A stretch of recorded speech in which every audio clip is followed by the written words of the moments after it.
Next up is item 7, input from the public. This is where we ask members of the public are welcome to come and address the Edmonton Police Commission.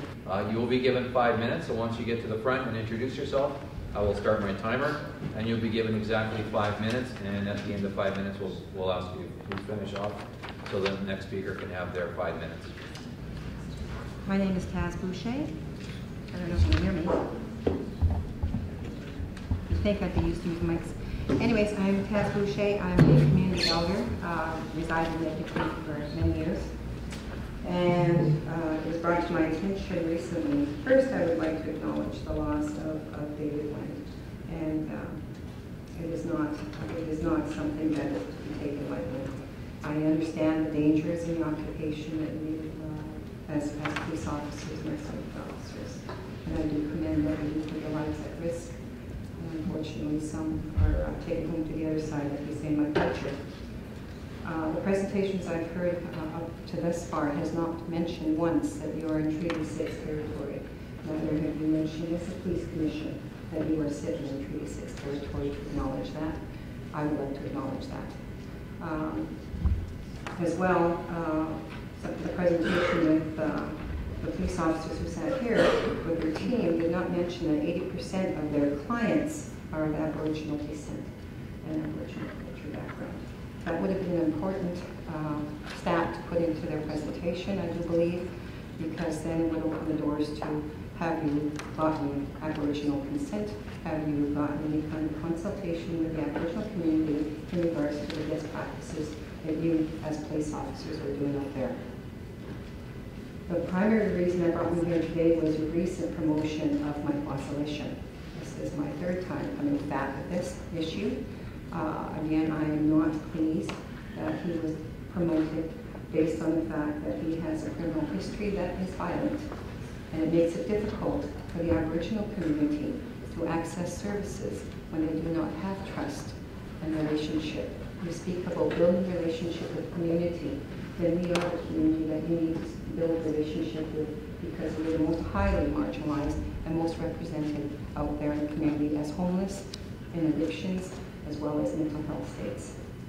I don't know how many of your officers and how many people in the police services have had historical trauma training, and to understand what that is and to know how to apply that knowledge in regards to the work that you do. I think that would be something that would be a recommendation for the police services at large, all staff members.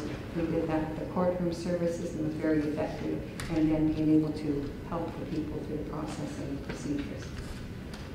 I've worked at the Edmonton Remand for many years, and I'm very familiar with the many barriers in regards to helping the Aboriginal community. And one of the barriers is uniform. If you want to build a center, I would highly recommend that you build a center where that uniform is not worn, because the uniform is a trigger for many who are claimed to be assaulted by police officers. And there are many who have come forward and who are afraid to speak until they any kind of legal proceedings in that regard. They believe their voices won't be heard. And as an elder, I've sit many times listening to people with the traumas they experience at the hands of the Edmonton City Police. I have worked well with the Edmonton City Police in the past, and I have met many officers who have high integrity and who work very well, who I would trust with my grandchildren. Mike Wasylyshen is not one of them. When I spoke with him within the circle, which caught me off guard, I wasn't expecting him to be there. And I wasn't expecting it to be a healing circle for Mike. Had I known that, I probably would not have attended. My thought was I was going to find out more, gather more information from the public that came to me and asked me to address this as an Aboriginal elder community. I am privileged to be called elder in my community. It is not one that is taken lightly, and I know that when I speak, I'm as if carrying a sacred pipe in my hand. And your uniform represents to me something of high integrity. And when I looked at people in uniform as a child, I trusted that uniform. And I trusted that uniform would protect. Today, we question whether that uniform is protecting the Aboriginal community or defeating the Aboriginal community. And we recommend that you work harder at building a relationship. And we ask for a demotion, if not a firing, of Mike Wasylyshen, to that effect, to demonstrate that relationship. building. Thank you. Hello, thank you for letting me speak. I appreciate the work that the officers of the Edmonton Police Force, the work that they do for us. There was a great example that you had here today. Unfortunately, the promotion of Mike, I'm not going to say his last name because I can't pronounce it, but the promotion of Mike is not one of your brighter moves. It's the nature of the crimes that he has committed are all of the type in which he is trying to impose extreme authority. The position you are putting him in is one where he can, where he's going to use that in inappropriate manner. The fact that he's shown in these other incidences that he has a problem with his authority, I don't think it's a wise thing to put him into the position that you are. He has so much authority. Out of all the candidates that you must have had, and I would really, really hope that you had other candidates when you decided to pick him for the position you put him in. I cannot, I really don't believe that any of the other candidates probably had the criminal record that he had. To me, that would put him to the bottom of the list right off the bat. I don't understand why that didn't happen. If he is the best candidate of all the candidates you had, then that's not speaking very, very well about your force. Hopefully he had more charges than anybody else. If you read the newspaper articles and the information about the promotion that he got and the charges that he has, it is very difficult to present that to anybody without them seeing it as corruption within the system. My children, I don't see how I could explain it to them that they wouldn't see that. If you have teenagers, I would implore you to seek out their opinions on it.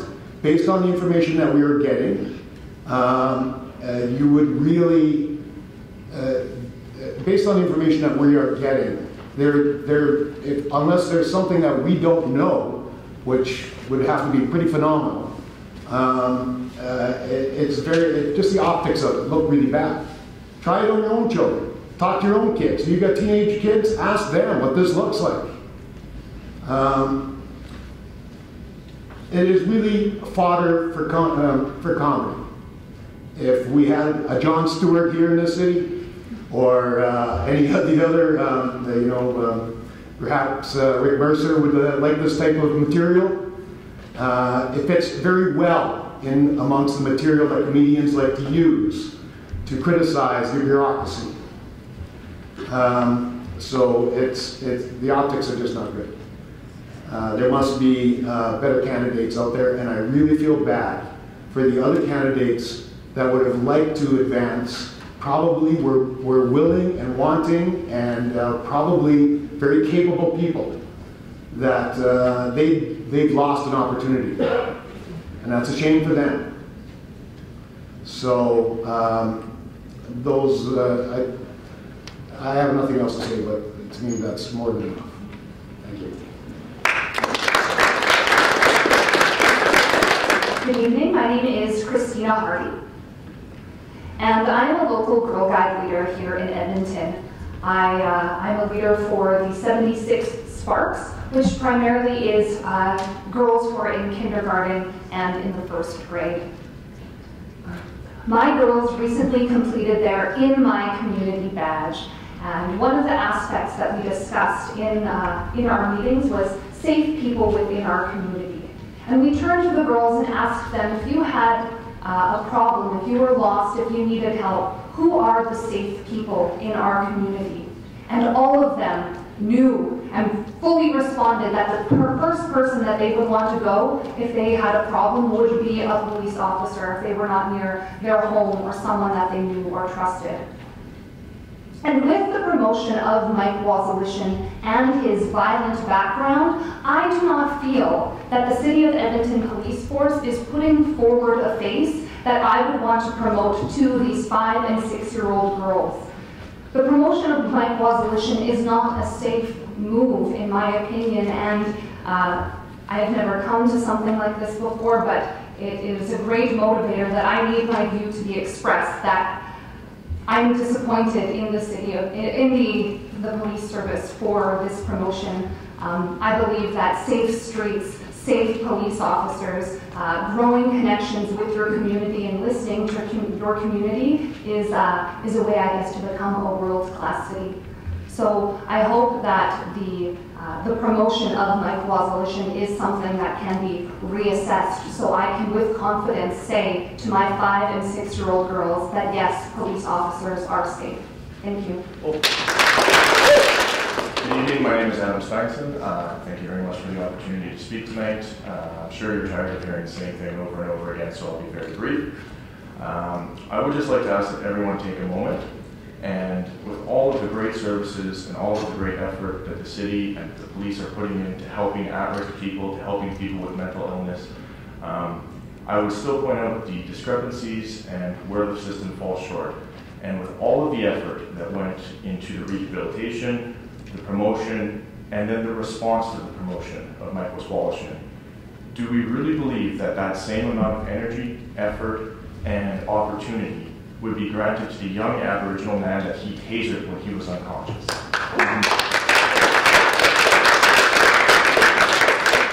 And that's the reason why the police service just does not understand and just does not seem to get it. Understanding that problem and that discrepancy is key to understanding why it is so difficult for the average citizen to respect the police force. We want to respect the police, we want to work with them, and we want to have them there to protect us. This doesn't just send across the wrong message. This is the son of a former police chief. This is corruption. Straight out, flat out. There is nothing more to it than that. Hi, my name is Lori Harsh. Excuse me, I'm really nervous. I've lived in Edmonton my entire life. I was born here. I have been a great vocal supporter my entire life, even during my hippie years of the Edmonton Police Service. I've always thought that that is the highest calling anyone could have. Until lately, you just mentioned the increase in violence in the city. One of our police officers should not be contributing to those statistics. Everyone has talked about the children and the teenager and explaining it to them. As I'm sliding rapidly into my senior and possibly most vulnerable years, my concern is I'm not sure how safe I'm going to feel, where you can have a police officer with a violent record who is not only going to be in contact with the public, but now is in a position where he will be mentoring other police officers. I'm very concerned, and I don't know where to put my anger and my fears. As I said, I'm coming into my senior years. I'm not sure that I feel safe in staying in this city. Not as long as someone like Mike Wasylyshen is not only allowed to stay on the police force, but is going to be, as I said, in a position of possibly mentoring other police officers and tainting them with his violent streaks. I understand that everyone makes mistakes. I've heard that in the past about this gentleman. This is not a mistake that can be taken lightly. And if he was a police officer, if he was a young man trying to join the police service now, he would not be considered a candidate. I don't know why he's considered being a candidate to stay, much less be promoted. Thank you. Hello, my name is David Lang. I'm a community organizer with several organizations. I'm here to talk about the promotion of Officer Mike Wasylyshen as well. It is, for many reasons, a concern to me that someone with such a violent track record would be promoted, but particularly for me, being an organizer, I've had pretty good relationship with the Edmonton Police Services. Our groups, our activist groups, have been on pretty good terms. There haven't been acts of violence in the city. There hasn't been police violence against demonstrators. And I'm pretty happy about that. And I really don't want to see things get worse in that regard. I'm seeing economic and environmental uncertainty in the future, and that is going to be sparking more civil unrest. The Edmonton Police Service, I'm sure you guys know this. You know, promoting an officer who's has such a violent history, to me, it's a red flag, because I want to be sure that when I'm liaising with the police, that things are going to remain nonviolent. And I've found activists in Edmonton are pretty good at keeping peaceful, and I'm really hoping the Edmonton Police Service will also be peaceful in the future. Thank you.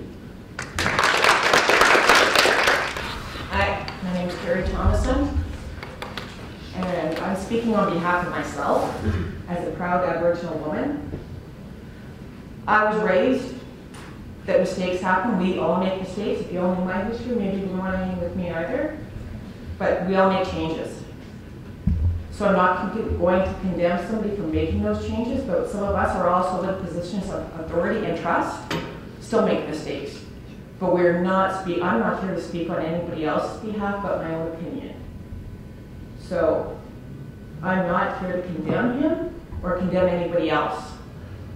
But we all move forward, and we can't hash up the past. My name is Blake Hamer. I guess it was really interesting to be sitting here today, and it was quite enlightening to see the officers present on some of the initiatives that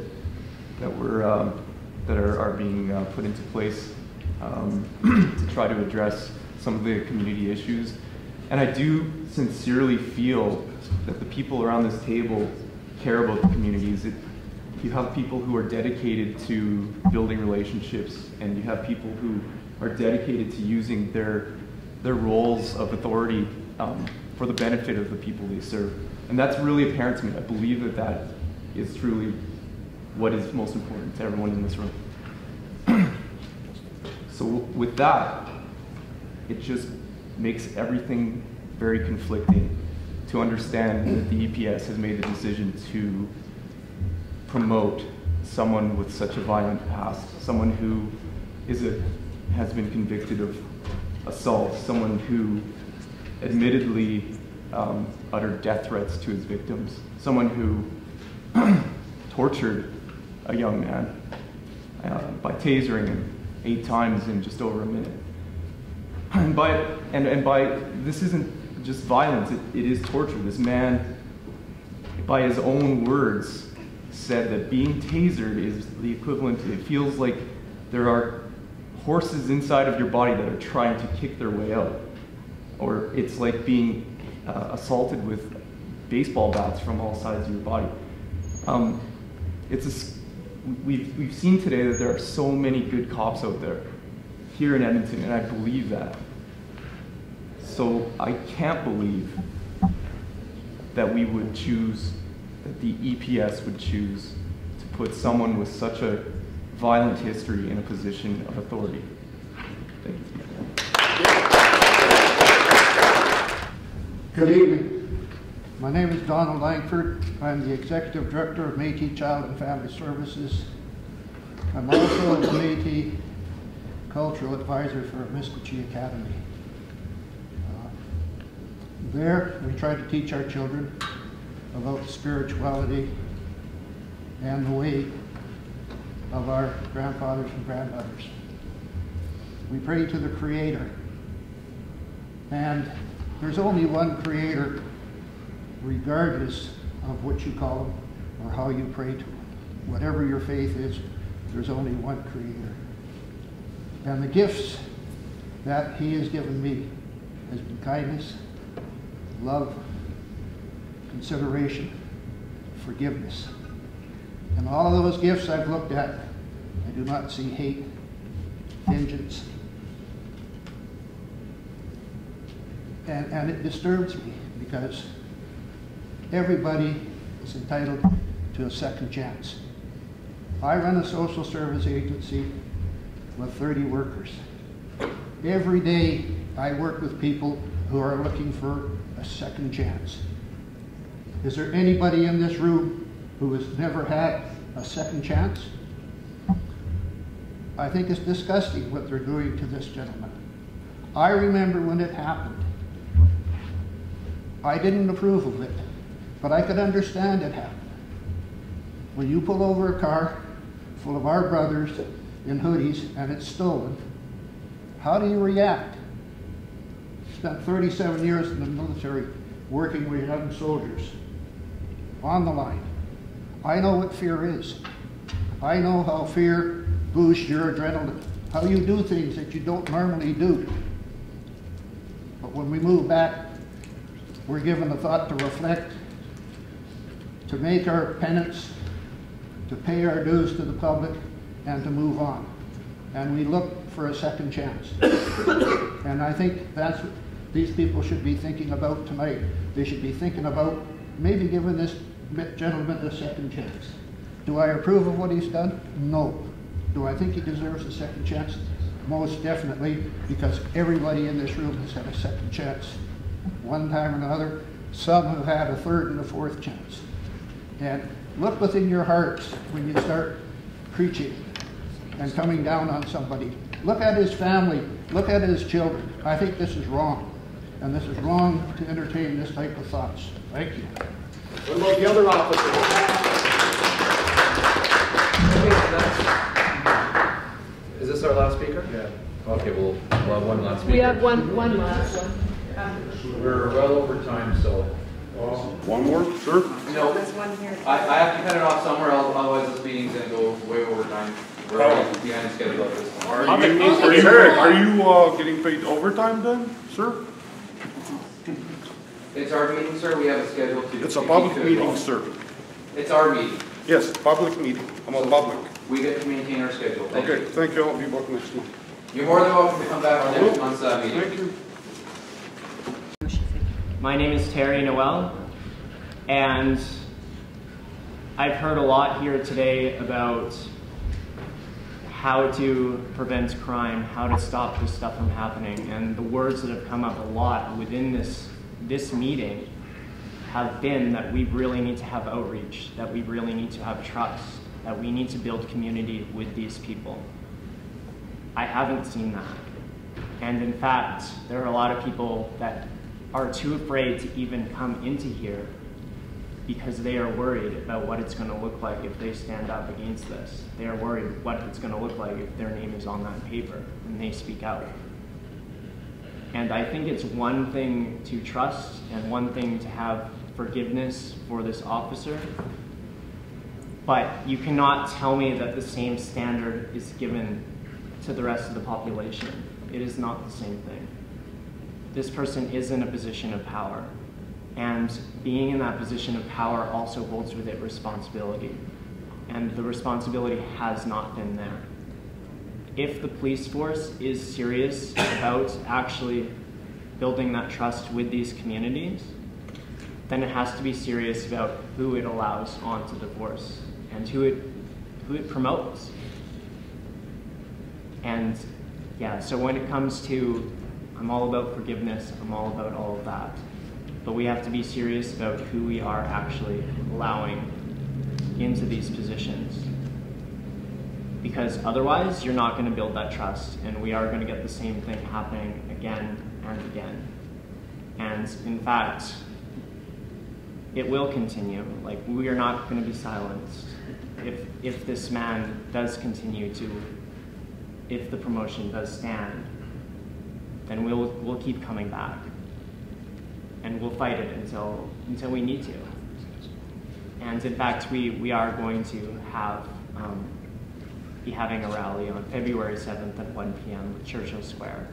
And so I'll hand out more information for people, and we'll continue to make our voices heard. Yeah.